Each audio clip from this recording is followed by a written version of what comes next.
पुण्यातील भिडेवाडा येथे दिनांक 1 जानेवारी 1848 रोजी मुलींची पहिली शाळा सुरू करून स्त्री शिक्षणाची मुहूर्तमेढ रोवणारे क्रांतीसूर्य महात्मा ज्योतिराव फुले आणि ज्ञानज्योती सावित्रीबाई फुले यांच्या जयघोषाने आज पुण्यनगरी दुमदुमून गेली।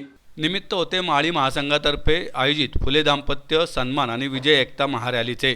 भिडेवाडा येथे राष्ट्रीय स्मारक उभारण्यात यावे अशी मागणी 2014 पासून माळी महासंघातर्फे करण्यात येत होती। या मागणीला यश आले असून भिडेवाडा येथे राष्ट्रीय स्मारकाचे काम सुरू झाले आहे। तसेच महाराष्ट्र शासनाने याकरता 50 कोटींचा निधी देखील मंजूर केला आहे।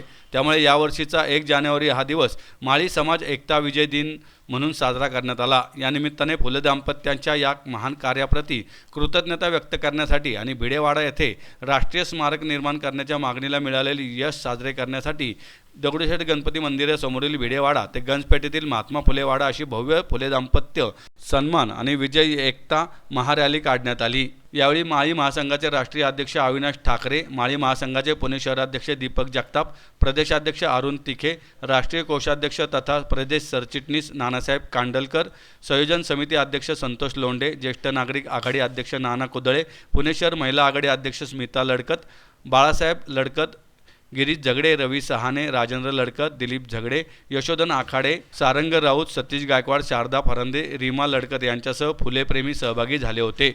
दगडूशेठ गणपती मंदिरासमोरील भिडेवाडा येथून या रॅलीला प्रारंभ झाला।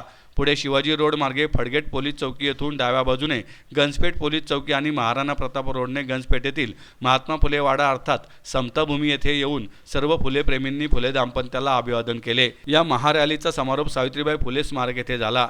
या महारॅलीत महाराष्ट्रातून हजारो फुलेप्रेमी समाज बांधव सहभागी झाले होते।